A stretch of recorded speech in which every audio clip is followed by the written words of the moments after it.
technically a singer. I'm a poet, a spoken word artist, and so I write words, and I say that my motto is words not for the ears, but for the soul. If I get on stage and people only see what I wore or kind of heard what I said, then I didn't really do my job as an artist. So essentially, if you don't cry by the end of my set, then I didn't do my job.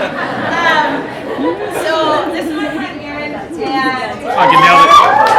I'm already there. Like playing the vibes with me. This is more for me than it is for you.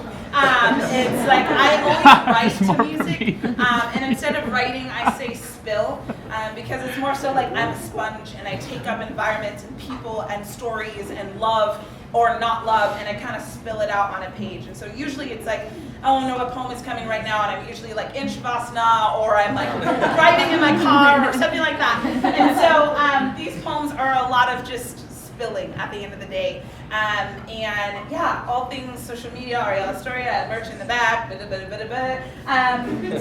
it is International Women's Day. Yes. To the women. And so I'm gonna read, is this what it says? I don't know what I said.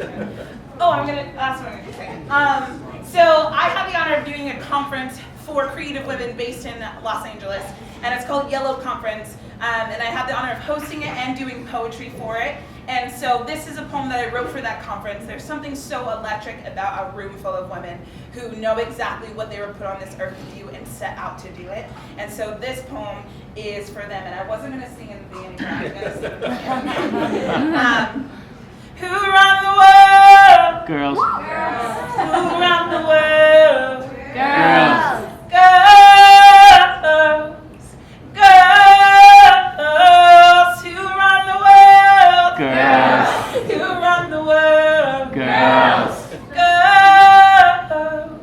One time, at the end of an interview, the director said, I hope you don't mind an organization run by a bunch of women. I told them no. In fact, I prefer it. And then I thought of all the people who would still cringe at the very sight of that, an organization run by a bunch of women. I thought of all the people who still keep telling us to sit down, be quiet, to be content with fading into the background. But this is the end of fading into the background. This is where we take our place at the table with everyone else at the dreaming, brainstorming, creating table, because that's what we've been made to do. Brainstorm, dream, create, bring into fruition, and run things. And I don't mean to get all Beyonce on you, but ladies, it's time we get in formation.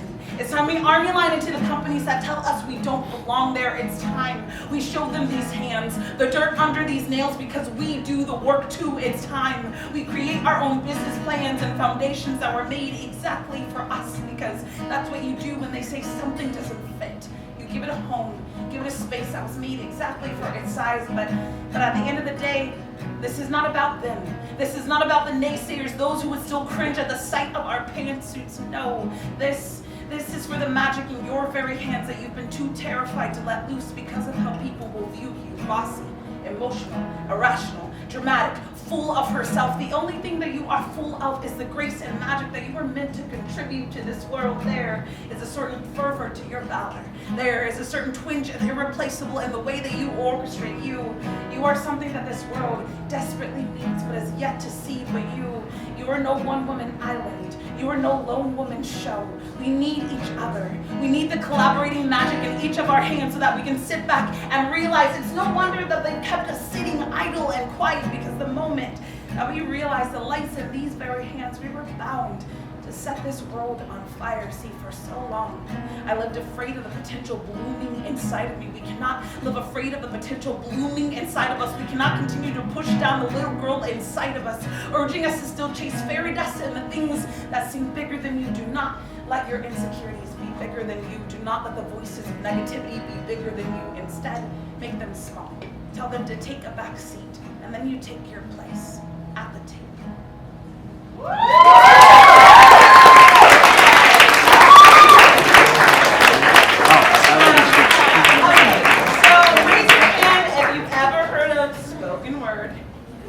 Great, just you, amazing.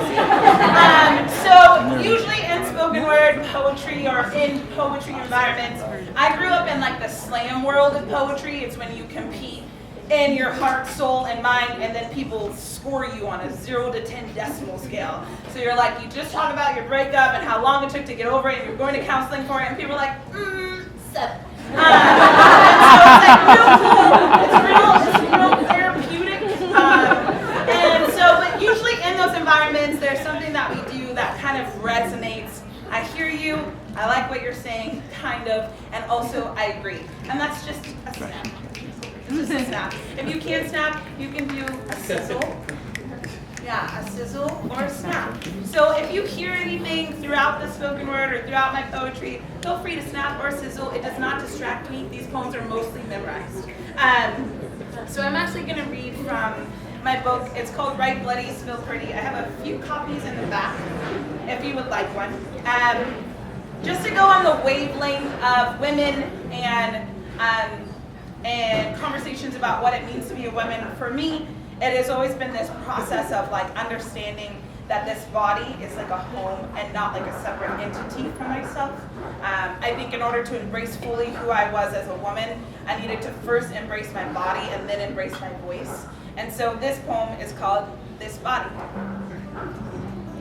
We are curvy, with more handles than we know how to love. We are thighs without gaps, highlighted cheekbones, still little girl round. We have been wrestling with these bodies, traveling them, treating them more like battlegrounds than temples, more temporary homes than lighthouses. We have pinched and pulled and tugged, allowed shattered mirrors to blind our perceptions. We have squirmed in this skin for too long. So let's make a pact that we would love these curves, these thighs, and every handle, that we would tuck grace-filled declarations into every part of these bodies, that we would begin each day with mantras in the mirror like this body is mine, and this body is beautiful, this body is mine, and this body is beautiful.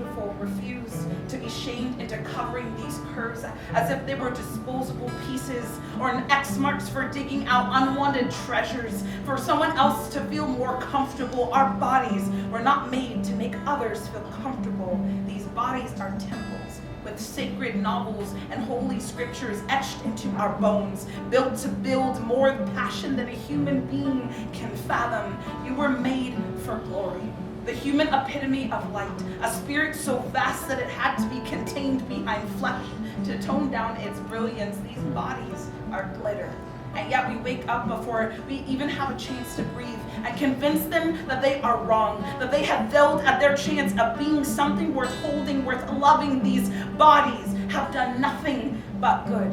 They have loved us through every toilet kiss and skipped meal. Every time that we compared them to others, wrapped their arms around us when everything else felt distance.